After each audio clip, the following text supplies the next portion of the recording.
Good morning, everybody, and welcome to another SACPA session. SACPA acknowledges that this event takes place on the lands of the Blackfoot people in the Métis Nation of Alberta, Region 3, and we pay respect to their past, present, and future cultural heritage, beliefs, and relationships to the land.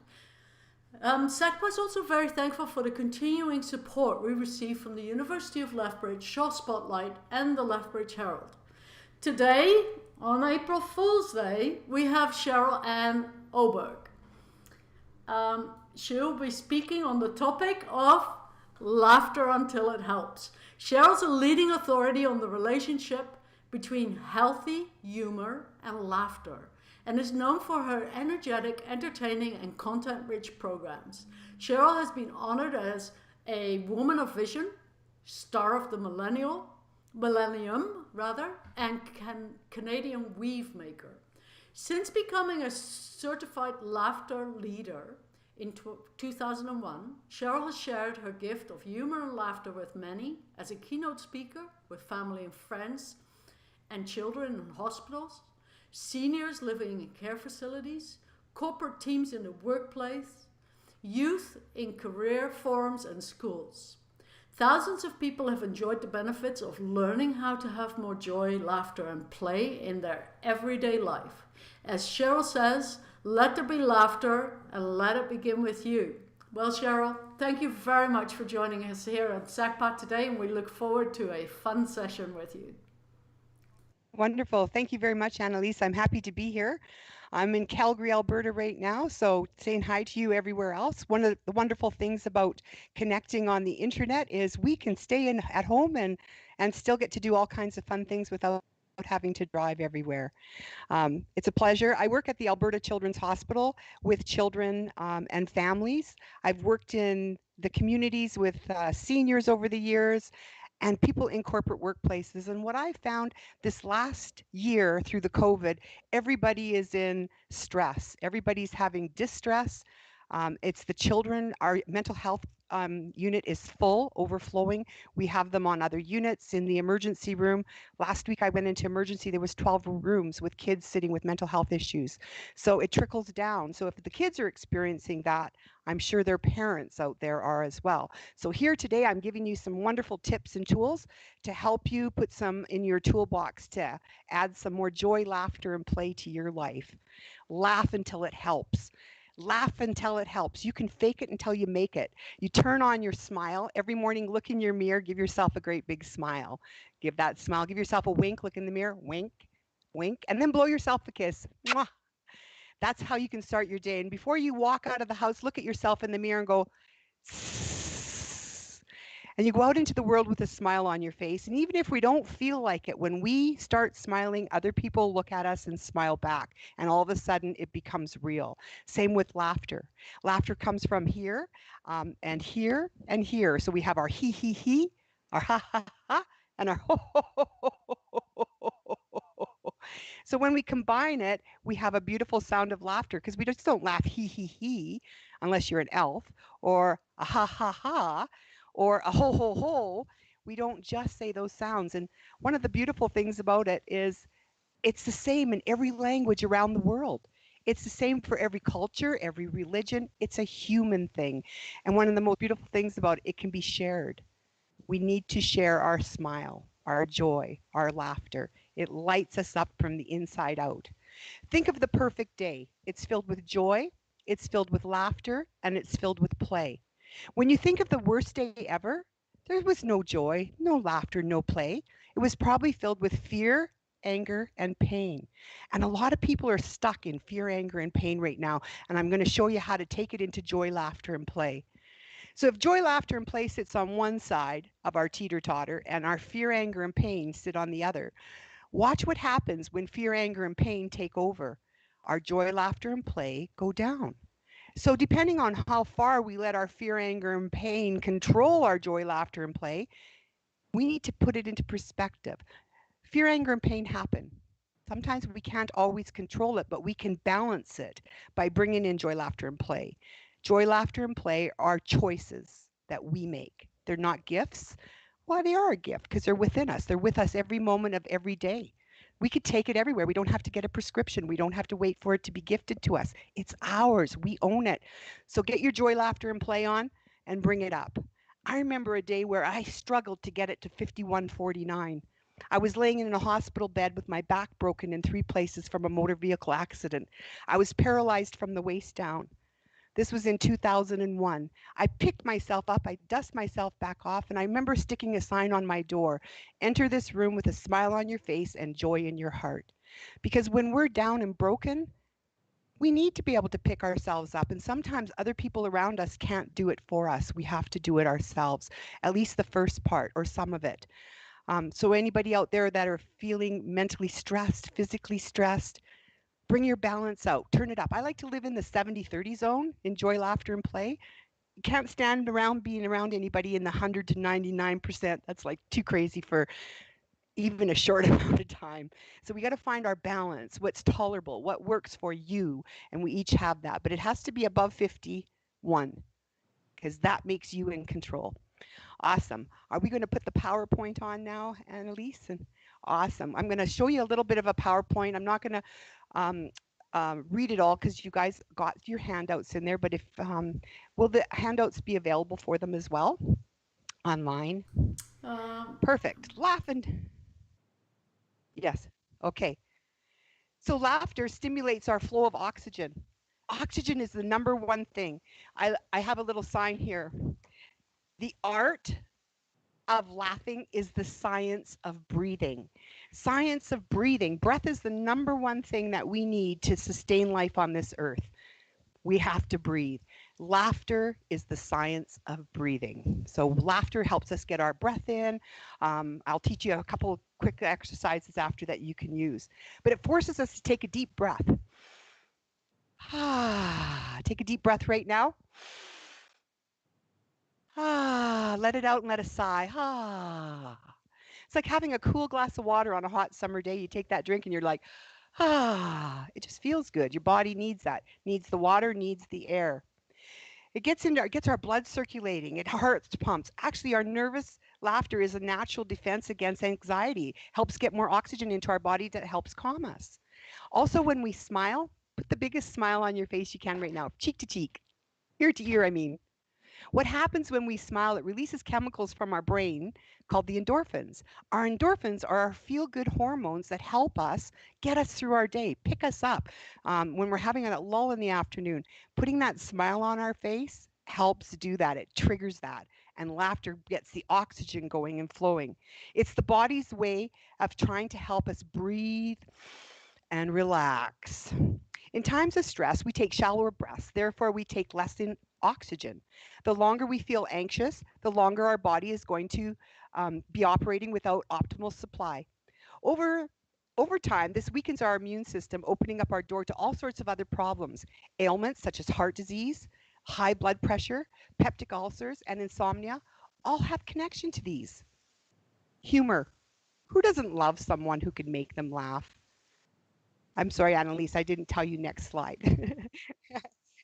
Everyone loves someone who can make them laugh. Humor brings the balance we need to get through the challenges of uncomfortable time. A sense of humor can help you accept the inevitable, rise to any challenge, handle the unexpected with ease, and come out of difficulty smiling. Smiling, another key thing. Fake it till you make it. Get that smile on your face after you brush your teeth. That's a natural part of our day. Becomes a habit. Next slide, please, on laughter. Laughter reduces our pain by releasing endorphins. I told you that. That's more potent than equivalent amounts of morphine. Laughter is an equivalent to a small amount of exercise. The most wasted day is one that we have not laughed. Next slide. One consequence of laughter is to increase social bonding. People are more likely to be drawn to those who laugh. When we walk into a room, we see a group of people smiling and laughing. It's like magnet. We tend to walk over like, what? What's happening? And mind you, there's not too many groups and gatherings anymore. So when we see people smiling and laughing, and if you ever type LOL when you're sending a message or something, it means laugh out loud. So if you didn't laugh out loud when you typed LOL, then you were lying online. Laugh out loud. Next one. Our consequences of laughter is to increase social bonding. People are more likely to be drawn those who laugh. I already said that one. That was the one I just said. Zen Buddhists believe if you start the day off with a laugh, you'll be fine the rest of the day. Well, I like to add it in throughout the day because things happen through our days and it just doesn't pick you up and leave you through the whole day. I find when I was laying in that hospital bed with my back broken in 3 places, I would do silent laughter for about 2 minutes and it would give like solid deep breathing, silent laughter would give me a couple hours of pain free sleep. I could, and I asked for no meds. I wanted to try it without painkillers with my back broken. And I wanted to try it so I could tell people, you know what, this really does help and it really does work. It helps us lower our blood pressure, it helps us strengthen our immune system. We're going to go over a whole bunch of that right now. Okay, laughter yoga. I'm just going to tell you a little bit about it. It's in come from India from Dr. Kataria. He started the laughter yoga movement. Laughter and breath and has been around since the beginning of humankind. But Dr. Kataria was a medical doctor and he found more and more of his patients were coming into his office with mental health, stress related illnesses. So he started writing prescriptions for more joy, more laughter, more play. So they would go away and they'd come back and talk about it. And then he would talk to some of his colleagues and they decided to try doing some different laughter exercises. They would bring jokes, tell jokes, and then they realized not all the jokes were funny and they needed to be able to um, cut out the jokes because what's funny to one isn't always funny to everyone else. So his wife was a prana yoga instructor, and she did, what came in and says, well, it's all about breath. So let's do some movement with breath. So they combined the two together. And thus came laughter yoga. That was in 1995. Now it's all around the world. It's in pretty much every country in the world. We have people of all ages facilitating it in schools, prisons, corporate places, hospitals, parks. I have colleagues all over the world doing this. We have a network now, and it's wonderful. It's something that we can all do every day. Okay, I'm going to find my pages are, oh, that way. Okay. Laugh more often and more heartily. 30 seconds of belly laughter. I'd like you to try this right now. We're going to do 30 seconds of belly laughter. Start by putting a smile on your face, and we're going to do the he, the ha, and the ho, ho, ho. I'll stand back so you can see the movement. Okay, stand up, give it a try, and we're just going to go all the way down, and then we're just going to let it roll for a full 30 seconds. Here we go.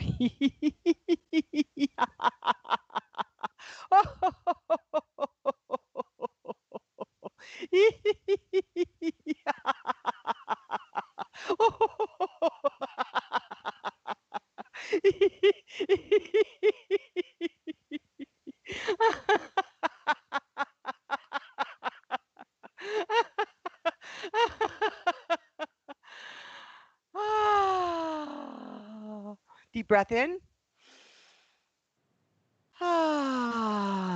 Two more. And one more.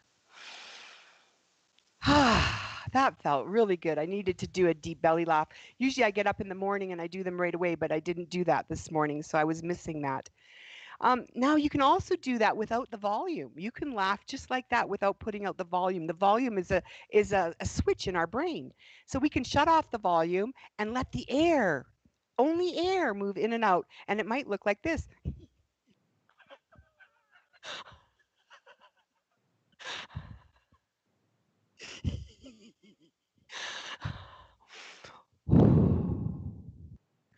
That's called silent laughter. So you can shut off the volume for any of these exercises that I show you.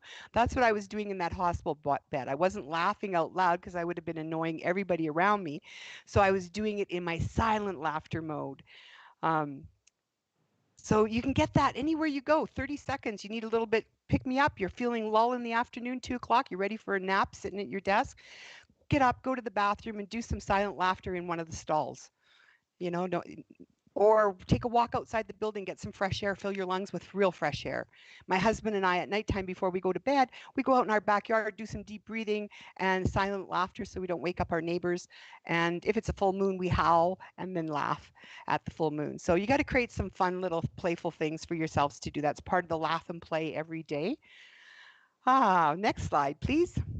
The therapeutic benefits of laughter. I'm just going to put my glasses on because some of these I haven't got the PowerPoint in front of me. I printed it. This is Dr. Lee Burke and Dr. Stanley Tam. They're from Loma Linda University in California. They've been studying the effects of laughter on the immune system. And to date, their published studies have shown that laughing lowers our blood pressure, reduces our stress hormones, increases our muscle flexion, and boosts immune function by raising levels of infection-fighting T cells, disease-fighting proteins called gamma interferon, and B cells, which produce disease-destroying antibodies. Laughter also triggers the release of our endorphins, the body's natural painkillers, and produces a general sense of well-being. Have you ever wondered, when you bang your funny bone, why did they call that the funny bone? Is it really that funny, or was that just an April Fool's joke? I think it's not that funny at all. What happens is when we bang our funny bone, one of our first impulses is either to cry or laugh. And tears and laughter are on the same wave, right? So when you hear someone crying and when you hear someone laughing, you have to look closely because it's hard to tell, are they laughing or are they crying? But when we laugh or even cry during a painful experience like that, we tend to put our face into, ooh, see what we do? We bite down. Ooh, we do that when that pain, and that's the trigger for that endorphin release from our brain. So that helps us with the pain because the pain goes away quite quickly unless we've damaged the bone or broken it or something. It helps bring us back down into a calmer space. Okay, so those are the therapeutic benefits of laughter. The psychonumerology and laughter. Psycho refers to our mind, neuro to the central nervous system, immunology to the immune system. And this exciting new field studies the mind-body connection and has demonstrated that your mental health and emotional state have a significant impact on your health and well-being. Laughter activates our immune system. We want stronger immune systems more than ever right now with everything going on with COVID and everything. So we want a stronger immune system. We want stronger lungs. We want to have a stronger resistance to all the stresses that are around us. Let me just make sure I'm on the right one here.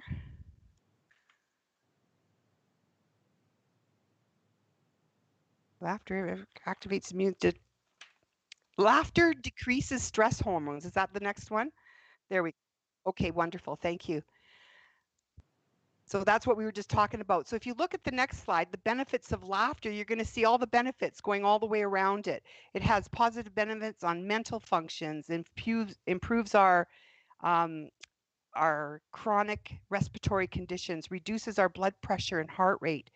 I did a little test with a gal that was going through dialysis. And while she was on dialysis, I had her doing some laughter yoga because I noticed every time that she would go on dialysis, her blood pressure would spike and she would get a headache. So we would get her doing laughter yoga while she's sitting there on dialysis, and her nurse would keep checking her blood pressure. Guess what? We kept her blood pressure down in a healthy zone that wasn't giving her a headache. So I'd like to try to get this into more dialysis stations. I found they're putting stationary bikes in there while they're on dialysis because it helps get more oxygen in their body. So there's another thing too, the doing that bike ride. So if you go around that list, you've got releases your endorphins, which provide natural pain relief, helps more nutrients and oxygen to get to your body tissues, increases your antibodies in your saliva that combats upper respiratory infection, also helps our digestive system. It secretes an enzyme that protects the stomach from getting ulcers. It conditions the abdominal muscles. They get a little workout. It relaxes all your muscles throughout your body. It aids by reducing symptoms of rheumatism and changes our perspectives. And it makes us feel good. We just need to do it because it makes us feel good. Next slide. 5 reasons to laugh every day. Laughter reduces our stress. That's the most important thing to help reduce our stress, whatever it is, work, play, home, family, kids, traffic, road rage, all of that. Natural is an anti-aging tool. It ups your blood supply to your face and improves our color. Also adds twinkle to your eye. Laughter can help you sleep. Regular laughter reduces stress and depression and makes it easier for us to get a good night's rest. I lay there at nighttime and I do some deep breathing exercises, and it takes me about 30 to 60 seconds to fall asleep. I've trained my brain to shut off.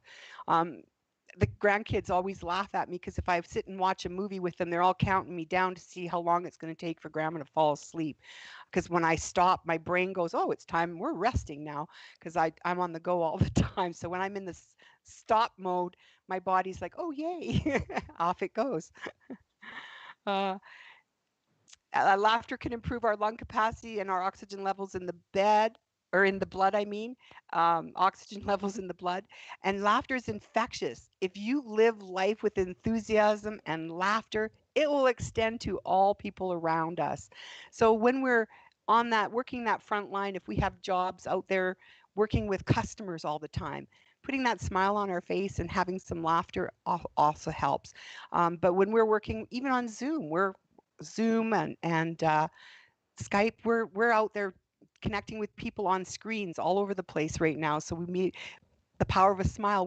We're so isolated. It's so nice to see other human beings and be able to connect and talk with each other. Okay, did I get that one thing here? 5 reasons. Okay, here's some ideas to get you laughing. I'm going to give you a few tips here that you can do to get you out into the world. Um, Laugh with a friend. Call one person that you will know absolutely will laugh with you. No preliminary conversations needed, just laugh. My mom used to live in BC, and so I would phone her, and I knew that she would be having a bad day because we talked earlier. So I'd phone her, and I just start laughing into the phone. And she says, "I'm not in the mood to laugh, and you can't make me laugh right now." And then she would go, "Ha, there, are you happy?" And then she would go, "Ha ha," and I would just keep laughing because she wasn't really laughing. She wasn't even trying. And then finally, she would just play along and start laughing, and the two of us would laugh together, and we'd have a great conversation, a wonderful visit. And at the end of the conversation, she didn't want to say goodbye. She would always go off laughing into cyber after we finished our conversation. And it always lifted us up. So a quick phone call, sharing some laughter, sharing some good memories are always wonderful to be able to do. Listen to other people laughing and join in. It's great in parking lots, grocery stores, wherever people gather. Well, nobody's gathering these days, but when we can, let's laugh. Laughter yoga out in the world right now, and laughter, if anything, or singing, because we're spreading out our breath and our air and everything else. That's why we're kept behind screens these days, but it's still so needed no matter when. We have lots of space that we can laugh by ourselves or with our family members. Look for laughter in every day, a funny incident, a thought, a billboard, a commercial, whatever makes you smile. One of my exercises when I'm doing my breathing at the end of each day, I like to lay there and think about all the moments that brought positive memories for me through the day. Moments that made me laugh, that made me smile, that I had a really wonderful interaction with another human being. So, all these positive emotional things that I experienced that day. And then I look at tomorrow. What kind of opportunities will I have to experience those kind of things tomorrow? It helps us focus on the positive things that we have in our lives to be able to go out there and put them into work, look for them. If we're looking for them, we often find them. It's when we're not looking for them, we never find them. So we have to look. Stimulate laughter to simulate laughter. Example, smile 5 times in 5 seconds. Do this while watching yourself in the mirror. So you can just practice when it's you in your mirror. Just practice doing something, trying some smiling. Let me try one more here. 6, 7. Just trying to find the other one. I have one more page here. I don't know if maybe it didn't print. Is there? Oh yeah, there's 20 slides. Here it is. It was on the other way. Walk and laugh. Granted, this may draw some interesting looks from observers as you're walking at a leisurely pace. So find a path somewhere, get out there and walk. Get a buddy if you can go with as well. And simply repeat a laughing word like ha with each step. Ha, ha, ha, ha, ho, ho, ho, ho as you're walking down a pathway. And then shut off the volume. And then when you come to a hill, oh, this is beautiful. You're going to love this. Even stairs. When you're going up the stairs, I'm going to step back so you can see what I'm doing. Take off these reading glasses. I don't know if you can see me here. I got to try to adjust the screen just a little bit so you can, nope, you can't see. Anyways, imagine I'm walking up some stairs. My legs are in the walking mode, like, okay? So I'm going up the stairs. So this is what you're going to be doing. You're going to go,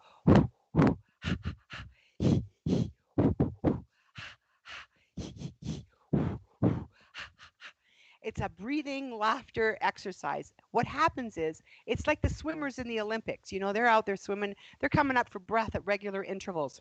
Breathe, breathe. So when you get yourself into a breathing mode with regular intervals and you're coming up something that's difficult, like a large set of stairs or something or a hill, we tend to hold our breath when we do things that are difficult. So if you can breathe your way through it as you're going up that hill, it helps keep your rhythm. By the time you get to the top of the hill, do your Rocky dance like you made it to the top of your big staircase and have some fun with it. We have a staircase at our hospital, so whenever I go up the staircase, I do that going up and I get kids to do it with me.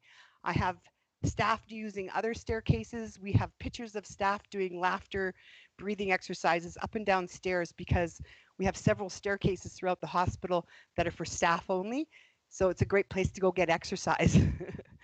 So stairs, wonderful place. Don't be afraid of them. Go for them, and use it as an opportunity to strengthen your capacity of your lungs. Okay, glasses. Put them down. Okay. Um, reconnect, levity, and lightheartedness. Fly a kite, paintball, play ball, paint silly and sing silly songs. Take a child for a walk. Visit a senior and get them talking about the good old days. Laugh out loud simply because you can.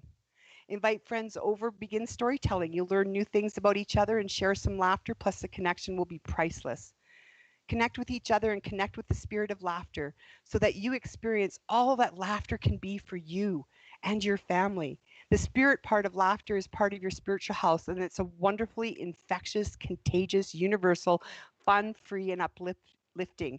It's ideal for all challenging times.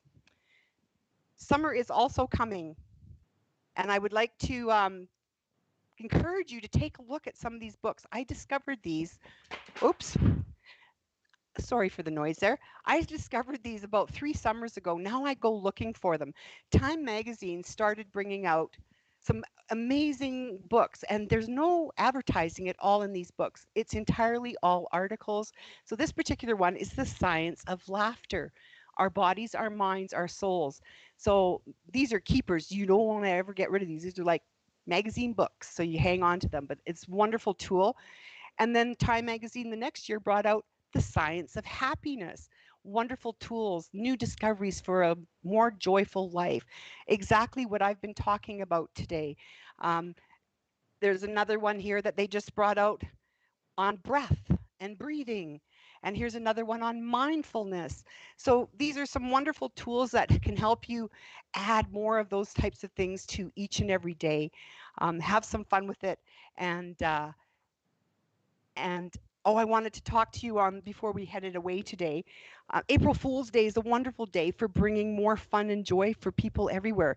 How many of you did an April Fool's on somebody that you care about or somebody you work with today? I know, isn't that fun? And it's fun to be able to wait and see what happens. I remember one year my grandkids slept over and I have a grandson in a wheelchair. I have these mats that they drive cars on and stuff on the floor. I came out into the living room and there he was laying underneath the mat and I went to go pull him out and he had stuffed his pants and everything and made it look like he was laying underneath the carpet, but it was just his clothes stuffed. He stuffed them with towels and face cloths, and he was hiding around the corner doing an April Fool's. Well, yesterday before I left work, I stuck a sign on our photocopier because we've been having lots of problems with it, like for the past 6 months. And so the technician was in yesterday, so I put a sign on the photocopier that says, um, photocopier repaired. It is now voice activated. Please just tell it what you want it to do. Well, I'm not there this morning, but I can imagine when I go in how much fun they will have had talking to the photocopier that's not listening to them still. It's probably still needs a tech. Anyways, we need to be able to do more April Fool's things. And I just found a couple of things here, what April Fool's Day practical only until noon. The custom setting aside for playing harmless pranks upon one neighbor has been common in the world historically. It's all around the world in many different countries. So it started as Jeffrey's Canterbury Tales in 1392. So that's how far back it goes to. But we've all had some practical April Fool's joke played on us at one time or another. And we need to be able to pay it back sometimes, have some fun. It's tricks, it's pranksters. We don't want to hurt anybody, but it's all in the fun of play, spirit, and laughter. That's what we're trying to do. That's why people tell jokes too. So we want jokes that aren't hurtful, that build us up and allow us to all come together. I'd like to also go and tell you, oops, one more thing here before we head off into the question and answer period. Um, Compassionate living, laugh and play every day.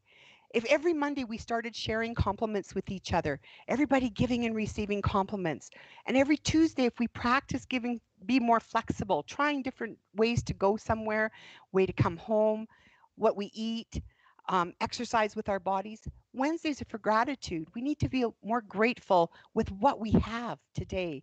There's always more that we can have or that we might want, but just being grateful is so important. Kindness, being kind to each other, kind to ourselves, making sure we're doing kind things for our bodies, our minds, and our spirits. Fridays are for forgiveness.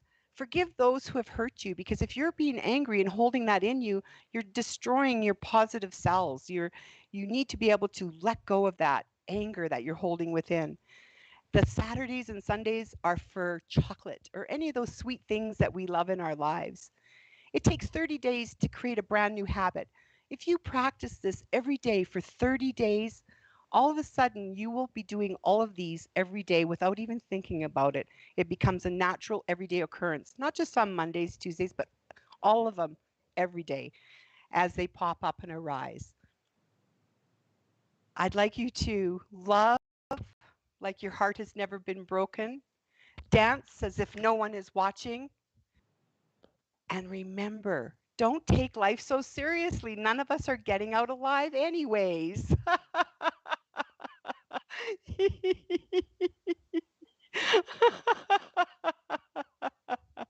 Oh, I just love to laugh.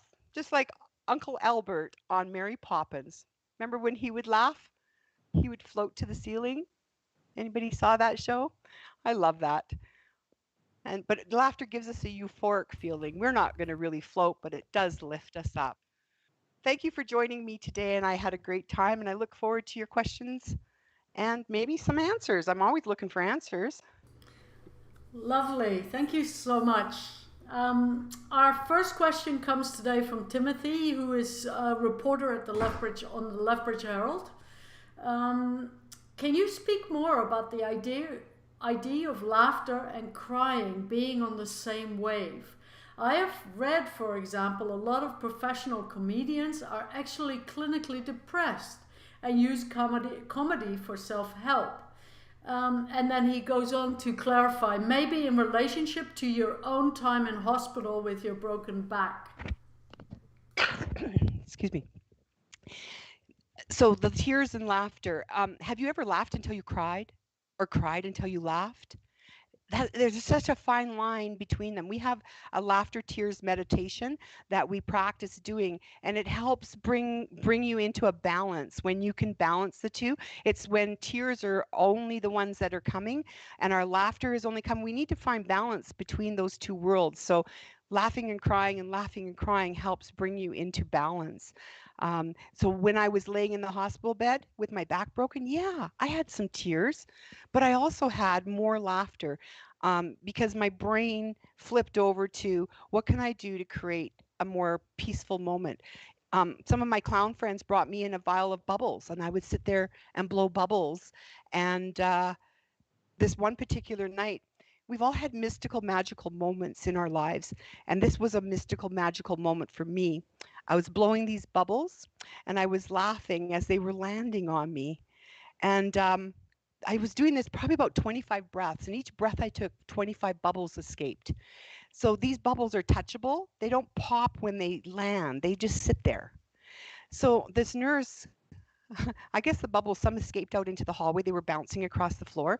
And this was at the Foothills Hospital. And she saw these bubbles bouncing down the hospital, but they were coming out of our room. And I had asked the nurse to open up my curtains. It was 10 o'clock in August in the evening, and on the most beautiful sunset over the Rocky Mountains. And she thought that my area was on fire because the sunset was coming in and reflecting in all the bubbles that were going around. She opened up the door to our room, and my whole curtain area that was closed was lit up like there was some fire happening behind there. So these nurses come running into my room and ripped open my curtains of around my bed, and they looked at me, and the looks on their faces, and I had this bubble wand in my hand, and I'm laying there blowing bubbles, and I was covered in bubbles, and they looked at me and said, "What are you doing?" And I looked at them and said, "I'm just having a bubble bath." And I started laughing, and then they all started laughing. Needless to say, I got moved out of critical care that night and put down the hallway with a girl who wasn't as joyful and happy. Bring some balance to our room. So the crying and the laughter, they help bring the balance. And it is try it sometime. Cry until you laugh, until you cry, until you laugh. Always leave it on a laugh. It's like cleaning out your closet. It feels so good. Everything feels clear and clean and fresh and organized. It just puts things back into perspective very quickly. You can do it in a minute or less. Thank you. Another question? Next question comes from Laurie Schultz. The UK has, in quotation, a minister of loneliness, and doctors prescribe social contact. Are you aware if doctors in Canada or elsewhere are prescribing yoga, laughter, or humor or some sort to patients? I wish they were. That would be awesome. I would like more doctors to know about this. I've done presentations throughout all of Alberta Health Services, but unfortunately, lots of the doctors aren't always the ones on the teams that are participating. It's more seems to be the support staff. Just like at the Court of Queen's Bench, it was the admin staff, not the judges. Um, we need to be able to get it to those people that can help write those prescriptions to others. I think that's important. Ask your doctor about it. You know, what is his thoughts on laughter? And lots of them have heard more and more about it because they say laughter is the best medicine, but it's not the only medicine. And I tell people, don't drop your meds to try laughter. Add it to what you're already doing, and maybe that you could reduce your meds in time. I'm not a doctor. I don't prescribe them. So if your doctor's giving you meds, don't dump them just to try this. I always say, do this and maybe you can have your meds reduced. Did I answer that for her, do you think? Yeah. More doctors need to have this. Good, thanks. Our next question comes from Kenneth Peterson. Can you talk a bit about happy pills and other drugs in the context of laughter/happiness? My first happy pill was a Smartie. Um, because the red, I could give myself lipstick or blush, and the blue eyeshadow and stuff like that. So as far as a happy pill, um, I'm not one to take much for pills. I just pop my own happiness, so take a Smartie. But I was on medical care in my early 20s. I was having mental health issues as a teenager, and it just kind of carried into my 20s. And I was under doctor's care for about 6 months, and they prescribed me medication.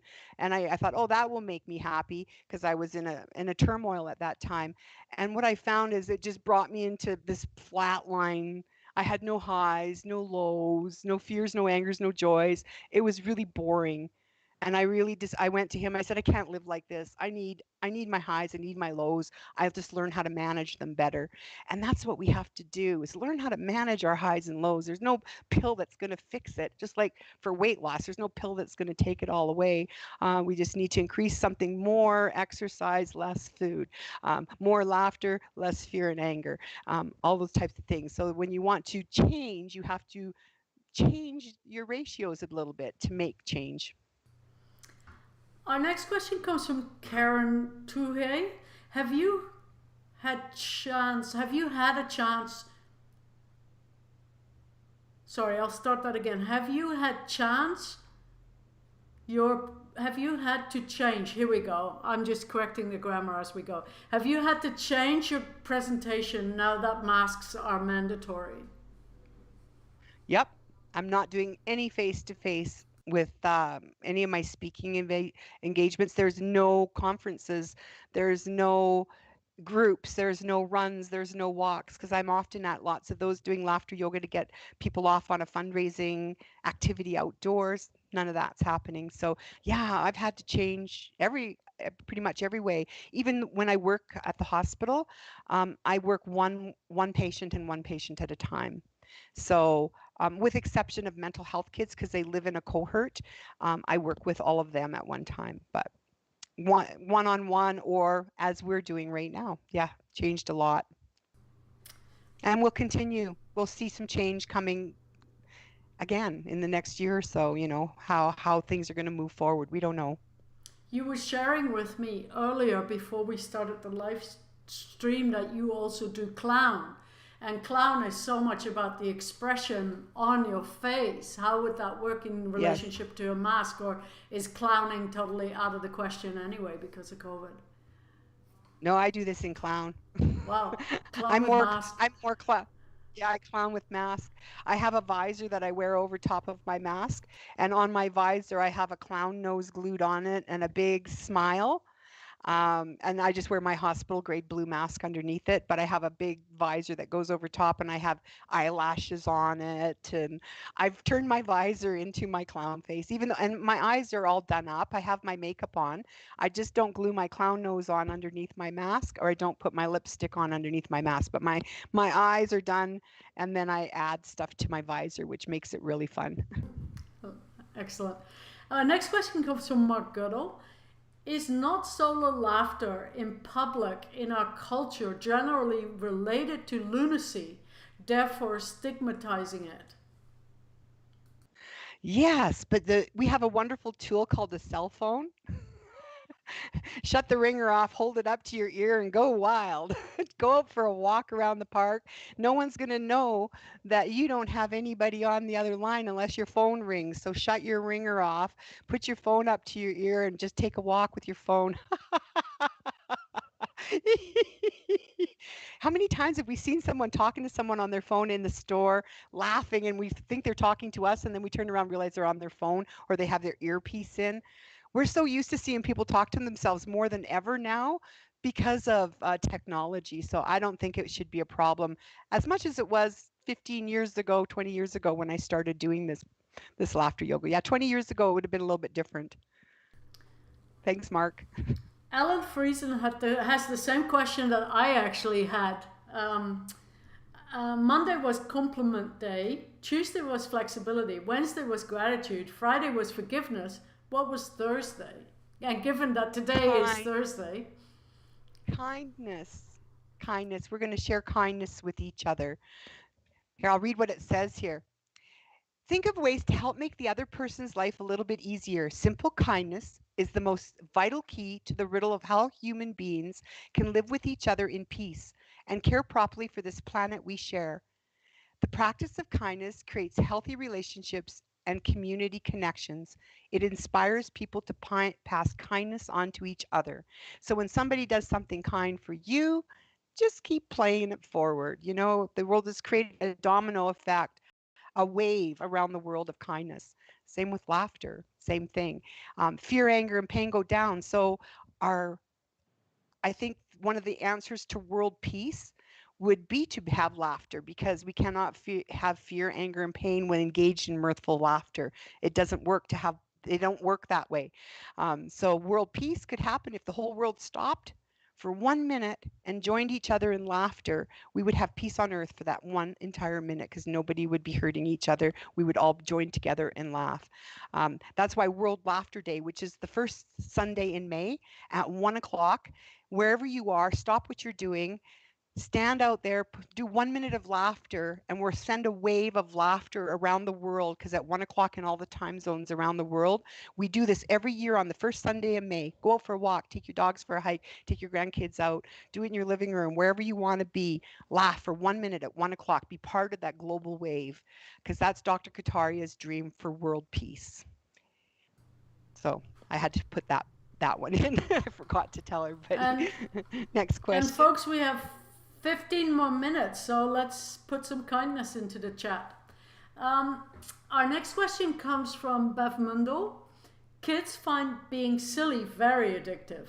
What are some of the fun experiences you have had with your child patients? Well, this one girl, she says, she comes to laughter yoga. She says, I'm feeling really crabby today. Do you have anything for crabby laughter? And I said to her, well, what do you think we should do for your crabby laughter? She says, I think I should turn myself into a crab. I said, well, that would be a good place to start. So I said, what would that look like? So she gets her little crabby hands out to the side like this, because crabs have those little side arms and legs. And she starts moving from side to side like a crab. And then she says, and then just laugh and chase each other around, but don't pinch them, because if you're in a bad mood, that might make you madder, she said. So we started doing this, and we created crabby laughter. And now crabby laughter is being used all around the world, and it just looks.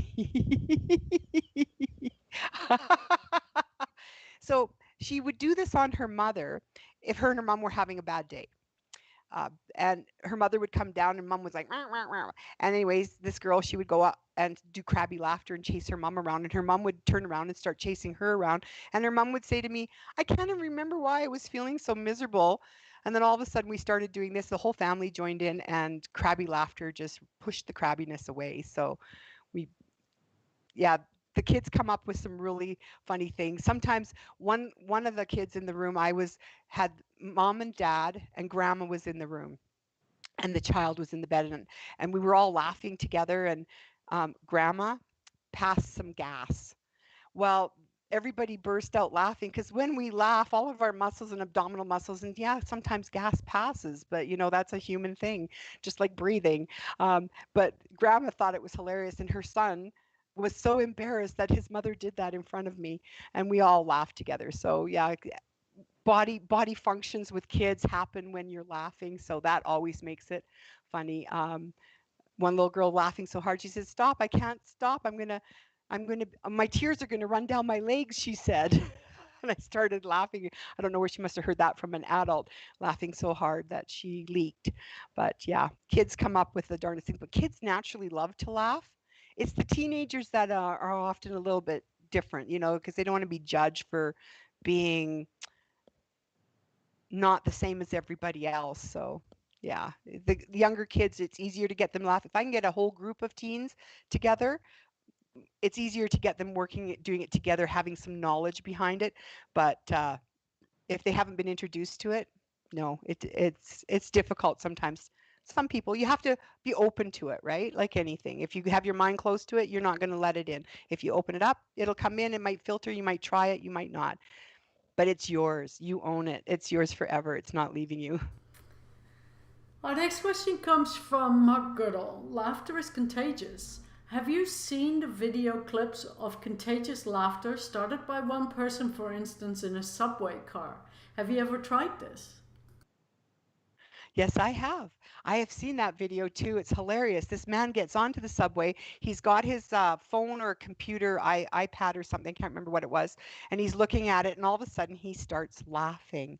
And he starts laughing louder and louder. And before you know it, everybody on the car's looking at him, and they're starting to smile. They're looking at each other because they're being judgmental. And he's just not paying any attention to them. He's just looking at his device and laughing, and he laughs louder and louder, and before you know it, people around him are laughing, the whole car is laughing, everybody's looking at each other, nobody knows why they're laughing, but it just kept rolling into a snowball effect. And the train gets to the next station, he gets off, gets onto another train, goes back the way, and starts it all over again. Laughter is contagious. There was a school in Africa that these girls started laughing, and there was about um I can't remember how many, group of 10 of them, I think what happened, and they just all started laughing and couldn't get it under control. So I'm not sure how that happens. I've never heard of it any other time. But I have heard of a group in northern Saskatchewan, that an indigenous group of people during summer solstice, they would start laughing at 8 o'clock at night and laugh right through the night till 8 o'clock in the morning. And it was usually done by the female members and the elders of that group. And so they would do a whole summer solstice laugh through the whole night, and taking turns. Um, I've done I've done the longest I've ever laughed for is 4 hours with some 5-minute breaks. I was doing a laughter yoga session for school, and I had 4 classes one morning, and one after the other. I had 5 minute break in between, and then away we go again. So it was part of that. I hope I answered that question for you, Mark. Next question comes from Laurie Schultz. Are you aware of science behind laughter and breathing, i.e., impact on our immune system and endorphin release, etc., or yoga laughter itself is being taught as part of the physical education in schools? That would be amazing. I'm doing some work with the schools right now. We're trying to get this program introduced into the teachers conference schedule for next year so that they can apply it to their schools. Over the past 20 years, I've gone to many schools, facilitated laughter yoga for the junior high conferences that they started doing conferences in their school pre-COVID. COVID's changed a lot of how we do things with kids in the schools too. Um, but yeah, I do believe that teachers need to be able to have access to this information so they can try it. So I'm doing a presentation to a whole school of kids via Zoom. This is my first school on Zoom coming up in May. And then on the Monday, the teachers are having a professional development day. So I'm going to be doing some workshops with them during their professional development day so they can take and put it into the classrooms for hopefully this fall. And they're going to help push it through so I can get my word out to get into the teachers conferences for next year, online virtual conferences between all of our areas in Alberta. Focus on Alberta first. Our next question comes from Lenny and or Wendy Atkins. In the 1990s and 2000s, Dr. Bob Hadfield, an internist at the Foothills, filled the cart with funny videos like Love Lucy, cartoon books like Charlie Brown. Volunteers offered these to patients. So I guess that's more a comment than a question. Well, it's divine because Dr. Bob Hatfield was my hero. I have a puppet named Dr. Bob.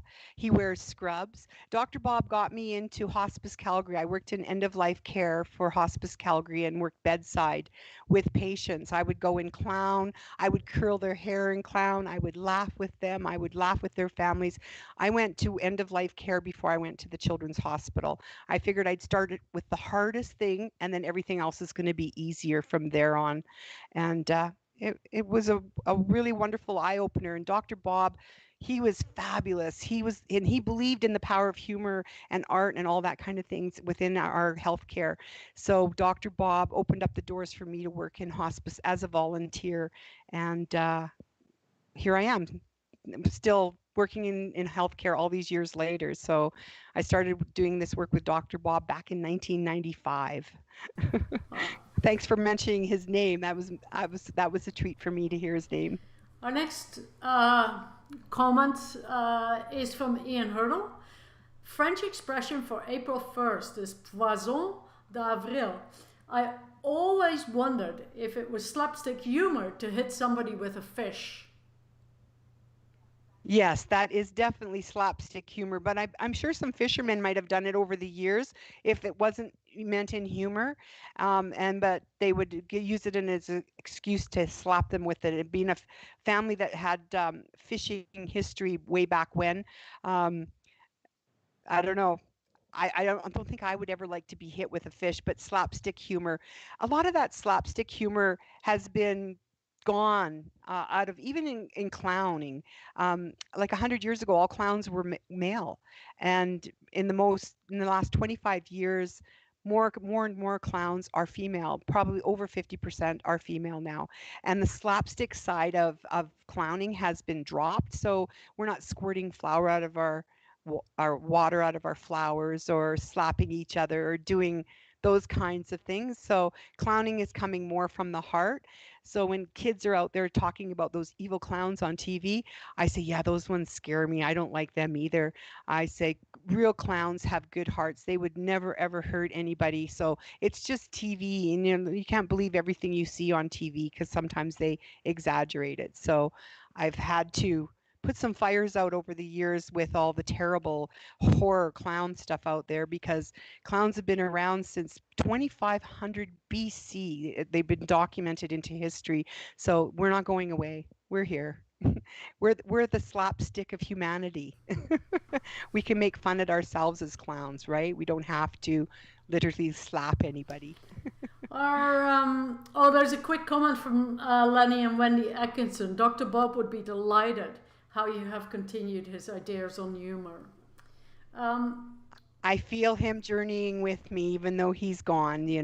I stay in contact with his son, Murray, and yeah, I'm blessed to have had him in my life. Our next question comes from Alan Friesen.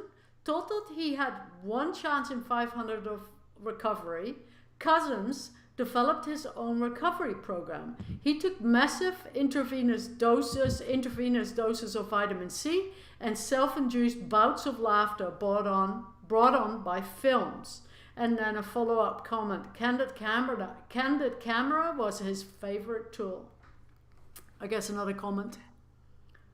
Yes, another comment, but I just happen to have his book right here because it was the very first book written on any kind of humor and laughter and the benefits. This was written back in the 1950s, maybe early 60s. And now there's lots of books out there. I remember back in the 90s, somebody contacted me and said they're looking for a book on laughter. I said, they said they went to the library and found 500 books on depression, but none on laughter. Now, over the past 20 years, more and more books have come out on laughter. We have doctors, Dr. Robert Provine, who discovered that our blood pressure is lowered when we laugh. Kids who laugh. Dr. Franzini, he's a specialist who works with children. Health healing in the Muse system with Dr. Paul McGee. So a lot of more doctors and professionals are putting more and more information out there. I also have this one here. I love this one. This is Your Brain on Joy by Dr. Earl Henslin. So he did some studies on his own brain, even what happened when he drank coffee. So you can see all kinds of really cool things in here. But Dr. Earl Henslin, this is Your Brain on Joy. And then there's Dr. Kataria and his wife Maduri, who started the whole laughter yoga movement. So this is our next training that we have coming up to teach people how to become a certified laughter yoga leader in their communities. And it's done online, and we're doing it on April 30th, May 1st, and May 2nd. And we're going to join in on the May 2nd with World Laughter Day activities with our group. And then we'll set them free in the world to share more laughter. So if you know anybody in a school or anywhere, pass this information on to them, have them watch this little clip to see if this might be something they're interested in, and they can contact me and I can send them the information, or they can just go to calgaryyoga.ca, calgarylaughteryoga.ca website, and all the information is there. So we have a group in Calgary so that anybody can join in, and it's fun. Doesn't matter what your profession is. Some people just do it for their own personal growth. Some people do it because they want to add it to the work that they do. So your choice. Excellent. Our next question is from Denver, Florence. After losing my business because of COVID, losing my freedoms because of lockdowns, and losing all my personal contacts with friends, and not having much in the way of job prospects, I gotta say, if I didn't have my 5 kids, I would be very unhealthy mentally. My question, are lockdowns worth the cost to our mental health? Well, weighing that out, my husband and I have been isolating ourselves outside of our work. We go to work, we come home. I go to get groceries only when I have to. I haven't been hanging out with my kids and grandkids. I miss them dearly.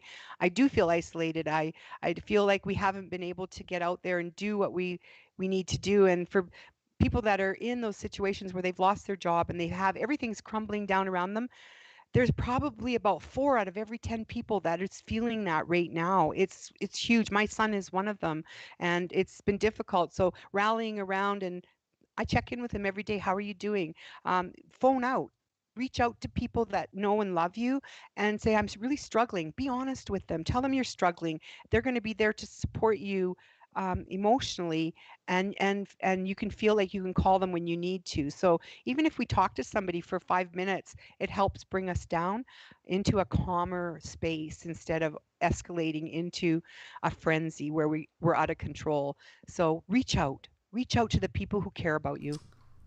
Laurie Schultz, would you have any suggestions on how to integrate laughter and humor on social media platforms? Think the teeter totter. Yeah.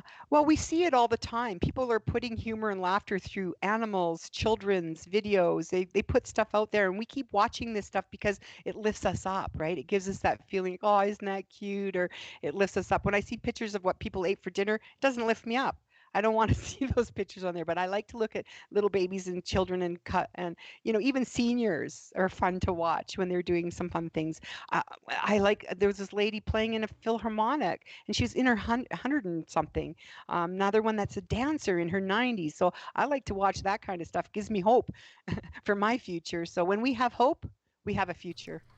Keep hope alive. Okay, and I think you kind of shared the next question by Laurie Schultz. You kind of answered, but I think it was more adult books that you shared. She would like to know the suggestion of books suitable for children and teens that speak about the health benefits of laughter and or laughter yoga.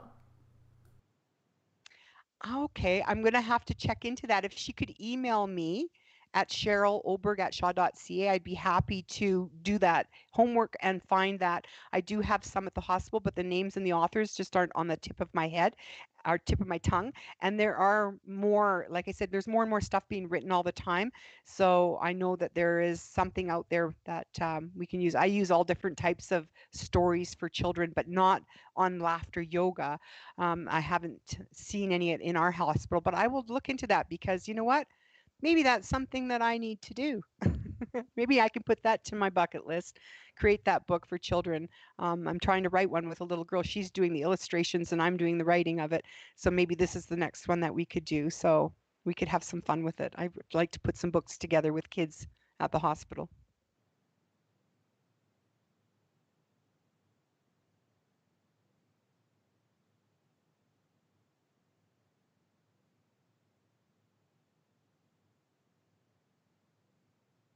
Oh, isn't that nice?